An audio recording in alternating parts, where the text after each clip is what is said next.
Dear students, in the previous lecture we studied about the phenomenon of surface tension. In this phenomenon, we consider the liquid in the equilibrium position. We consider kerosene, mercury, water, but all these liquids are in the equilibrium position, means they are not flowing condition. Now let us see some examples.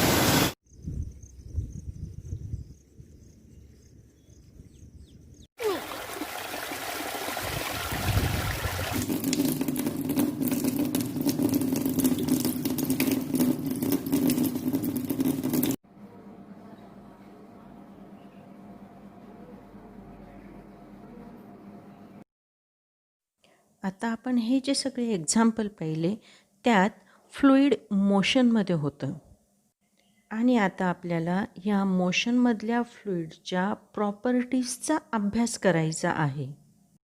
The branch of physics which deals with the study of properties of fluids in motion is called hydrodynamics. आपल्या पृथ्वीवर near about 97% water आहे आणि या वॉटरच्या मोशनचा अभ्यास करायचा, त्यावेळेस त्याच्या वेगवेगळ्या प्रॉपर्टीजचा स्टडी करायचा, ती ब्रांच म्हणजेच hydrodynamics. Now we define a few terms use to describe flow of a fluid. When pressure or velocity of a fluid at a given point is constant, the flow of liquid is known as steady flow. Now consider the fluid is passing through a tube. One of the particles of the fluid crosses the point A of the tube.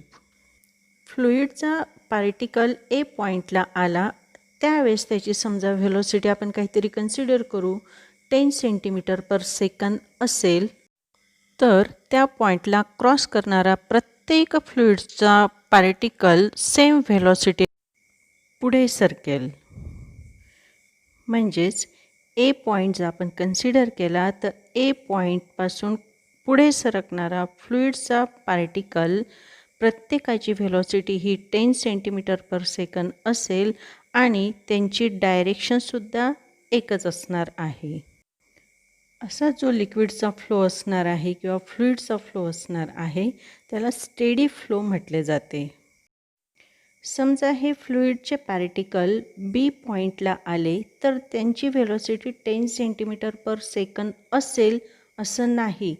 त्यांचा speed बदलू शकतो, त्यांची direction पण बदलू शकते, पण बी पॉईंटला एका पार्टिकलच्या फ्लुईडच्या पार्टिकलची जी व्हेलोसिटी असणार आहे तीच सगळ्या पार्टिकलची असणार आहे. समजा बी पॉईंटला फ्लुईडच्या एका पार्टिकलचा स्पीड 30 सेंटीमीटर पर सेकंद असला तर बाकीचे जे पार्टिकल असणार आहे त्याच्या मागून येणारे त्यांचाही स्पीड हा 30 सेंटीमीटर पर सेकंदच असणार आहे आणि डायरेक्शनही सेम असणार आहे. Flow line. It is the path of individual particle in a moving fluid. This is a fluid particle. When the fluid moves, it also moves. While moving, it covers a path, and this path is nothing but what? Flow line.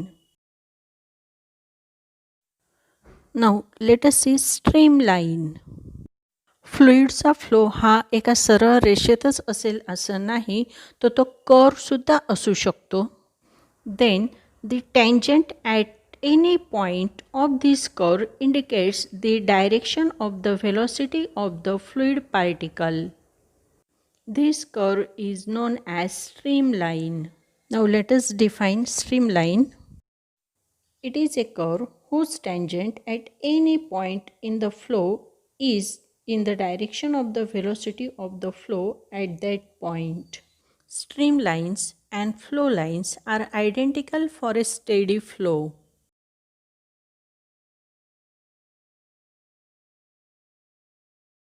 Laminar flow और streamline flow. नदीचे वाहते पाणी तुम्ही सगळ्यांनी पाहिलेच असेल. नदीच्या पाण्याचा ग्राउंड फ्लोअर कन्सिडर करणार. या ग्राउंड फ्लोअरवर दगड धोंडे असणार आहे. तिथून जाणारा जो पाण्याचा प्रवाह असणार आहे तो थोडा म्हणजे स्टेडी नसणार आहे, तो टर्ब्युलंट असणार आहे. पण नदीच्या खालच्या लेअरपासून आपण जसे जसे वरती जाणार तसा तो लेयर एका संथ गतीने पुढे सरकत असतो.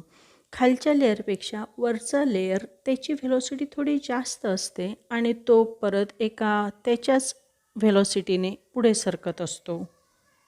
And when these layers of fluid move smoothly over each other, then the flow is known as laminar flow or streamline flow. It is also known as steady flow. A steady flow of river is a laminar flow.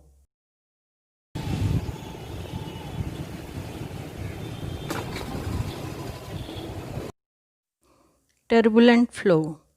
It is the flow at a very high flow rate so that there is no steady flow and the flow pattern changes continuously.